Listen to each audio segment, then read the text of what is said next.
اعوذ باللہ من الشیطان الرجیم بسم اللہ الرحمن الرحیم۔ جنت ایک ایسا نام ہے جس کو سنتے ہی ہر انسان کے ذہن میں بہت سے سوالات پیدا ہوتے ہیں۔ جنت کہاں ہے؟ کیسی ہوگی؟ جنت میں کیا کیا ہوگا؟ حور کیسی ہوگی؟ اس سے تعلق کیسے قائم ہوگا؟ کیا نفسانی خواہشات ہوں گی؟ بچے کیسے پیدا ہوں گے؟ ہم بستری سے لذت کیسی ہوگی؟ مردوں کو حوریں تو عورتوں کو ہم بستری کے لیے کون ملے گا؟ حضرت ابو ہریرہ رضی اللہ تعالیٰ عنہ سے مروی ہے کہ ہم نے رسول اکرم صلی اللہ علیہ وآلہ وسلم سے عرض کیا، اے اللہ کے رسول صلی اللہ علیہ وآلہ وسلم، ہم کو جنت کے بارے بتائیے گا۔ حضرت محمد نے ارشاد فرمایا، جنت کی زمین سفید اور مٹی زعفران سے بنائی گئی ہے۔ اس میں سونے اور چاندی کی اینٹیں جن کو مشک کے گارے اور موتیوں کی کنکریوں سے لگایا گیا ہے۔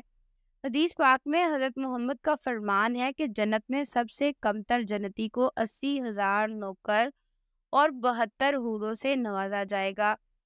آپ نے فرمایا کہ جنت کی حور اتنی خوبصورت ہے کہ اگر وہ حور آسمان سے زمین کی طرف نظر مارے تو ساری زمین نور سے بھر جائے اور ہر طرف خوشبو پھیل جائے گی۔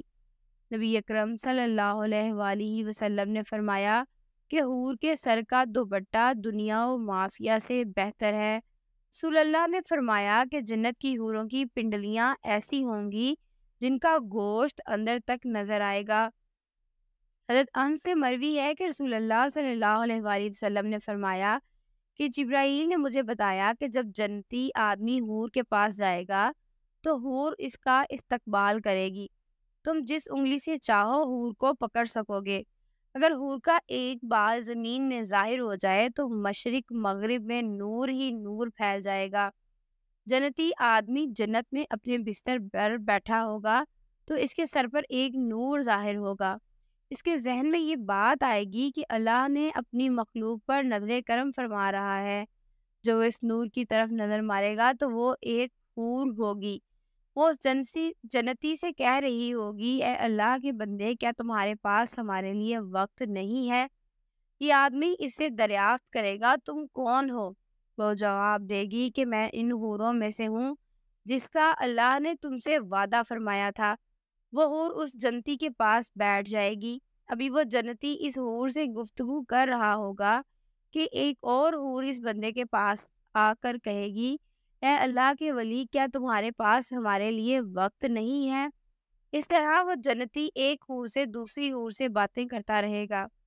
حضرت سیدنا عباس رضی اللہ تعالیٰ عنہ سے مروی ہے کہ اگر جنتی حور اپنی ہاتھ کا کچھ حصہ زمین اور آسمان کے درمیان ظاہر کر دے تو زمین والے اس کے حسن سے آپس میں ہی فتنے میں پڑ جائیں۔ اگر وہ اپنا دوپٹہ زمین پر ظاہر کر دے تو زمین اس کے آگے جھک جائے۔ اگر وہ اپنا چہرہ ظاہر کر دے تو زمین اور آسمان کی ہر چیز ظاہر ہو جائے۔ اس کے بعد فرمایا کہ اگر جنت کی کوئی خاتون اپنا تھوک سمندر میں ڈال دے تو سارے سمندر شہد سے بھی زیادہ میٹھے ہو جائیں۔ یہاں سوال یہ پیدا ہوتا ہے کہ مردوں کو جنت میں حوریں عطا کی جائیں گی تو پھر جو عورتیں جنت میں جائیں گی ان کو کیا ملے گا؟ عورتوں کے لیے یہ ہے کہ جب وہ جنت میں جائے گی تو وہ اپنے نیک شوہر کے ساتھ رہے گی۔ وہ عورت اپنے شوہر کو ملنے والی جنت کی سب حوروں کی سردار ہوگی۔ اللہ تعالیٰ اس عورت کو تمام حوروں سے خوبصورت بنا دے گا۔ یہ دونوں میاں بیوی ایک دوسرے کے ساتھ بہت زیادہ پیار کریں گے۔ یہ دونوں میاں بیوی جنت میں رہیں گے۔ جو عورت کنواری فوت ہو جائے گی اس کو جنت میں اختیار دیا جائے گا کہ وہ جنت میں جس مرد کے ساتھ چاہے اس کا نکاح اس مرد کے ساتھ کر دیا جائے گا۔ ایک عورت نے حضرت محمد صلی اللہ علیہ وآلہ وسلم سے دریافت کیا، جب کسی عورت کا شوہر فوت ہو جاتا ہے، ہم اس کے بعد دوسرے سے نکاح کر لیتی ہیں، ان میں سے جنت میں اس عورت کا شوہر کون ہوگا؟ حضرت محمد نے فرمایا، عورت جس مرد کے ساتھ چاہے گی جنت میں رہ سکے گی، یعنی ان دونوں میں سے جس کے ساتھ چاہے گی وہ رہ سکتی ہے۔ سلمہ رضی اللہ تعالیٰ عنہا حضرت محمد صلی اللہ علیہ وآلہ وسلم سے عرض کرنے لگی، یا رسول اللہ، مجھے یہ بتائیں کہ جنت کی حور بہتر ہے کہ دنیا کی نیک عورت بہتر ہے؟ آپ صلی اللہ علیہ وآلہ وسلم نے فرمایا کہ دنیا والی عورت کو جنت والی عورت پر فضیلت حاصل ہوگی۔ جو باہر والے کپڑے کو اندر والے کپڑے پر حاصل ہوتی ہے۔ ایک بار ایک یہودی اللہ تعالیٰ کے نبی صلی اللہ علیہ وآلہ وسلم کی بارگاہ میں حاضر ہو کر کہنے لگا، یا رسول اللہ، جنت میں لوگ کھائے پیئیں گے۔ حضرت محمد نے فرمایا کہ جنت میں آدمی کو 100 آدمیوں کے برابر کھانا پیش کیا جائے گا۔ اس کو 100 مردوں کے برابر ہم بستری کی طاقت عطا کی جائے گی۔ یہودی نے کہا کہ جب کوئی مرد یا عورت جنت میں کھائے پیے گا، اس کو جنت میں قضائے حاجت کی ضرورت تو پیش آئے گی۔ اس پر نبی اکرم صلی اللہ علیہ وآلہ وسلم نے فرمایا کہ جنتیوں کی حاجت اس کے پسینے کے راستے خارج ہو جائے گی۔ ان کے پسینے سے مشک کی طرح خوشبو آئے گی۔ جنت میں انسان جو کچھ چاہیے گا اس کو وہ عطا کیا جائے گا۔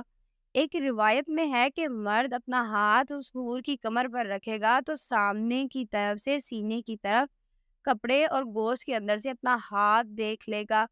مزے کی بات یہ ہے کہ مرد جب بھی حور سے صحبت کرنے جائے گا تو اسے ہر بار کنواری ہی پائے گا، لیکن اس ہم بستری سے کسی کو کوئی تکلیف نہ ہوگی اور نہ کوئی رطوبت اور خون کا اخراج ہوگا۔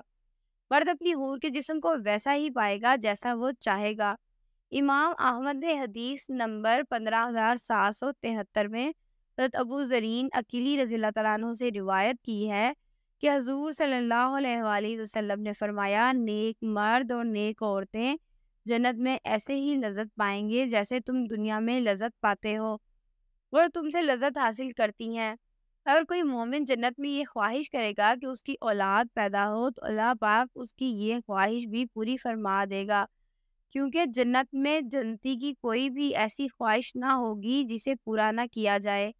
اس بارے میں ترمذی شریف کی حدیث نمبر 2563 بھی پیش کی جاتی ہے۔ حضرت ابو سعد خدری رضی اللہ تعالیٰ عنہ سے روایت ہے کہ رسول اللہ صلی اللہ علیہ وآلہ وسلم نے فرمایا، مومن جنت میں جب اولاد چاہے گا تو حمل، زچگی اور پرورش اسی وقت ہو جائے گی جیسے وہ چاہے گا۔ البانی رحمہ اللہ نے اسے صحیح الجامع میں صحیح کہا ہے۔ اب حمل کا ٹھہرنا، مدت مکمل ہونا اور اس کے بعد 33 سال جوان ایک ہی لمحے میں ہو جانا اس حدیث میں ثابت ہے۔ اور قابل ذکر بات یہ ہے کہ حدیث میں لفظ استعمال ہوا ہے کہ جیسے وہ چاہے گا، مطلب یہ کہ لڑکا اور لڑکی جو جنتی چاہے گا وہی پیدا ہوگا۔ حدیث سے یہ بھی ثابت ہوتا ہے کہ جنت کی اولاد دنیاوی اولاد کی طرح نہ ہوگی، بلکہ یہ سارا مرحلہ ایک ہی لمحے میں مکمل ہو جائے گا۔ اور چونکہ جنت میں چھوٹے بچے نہ ہوں گے، اس لیے بچہ پیدا ہوتے ساتھ ہی 33 سال کا کڑیل جوان بن جائے گا۔ اللہ تعالیٰ سے دعا ہے کہ اللہ تعالیٰ ہم کو جنت میں اعلیٰ مقام عطا کرے، آمین۔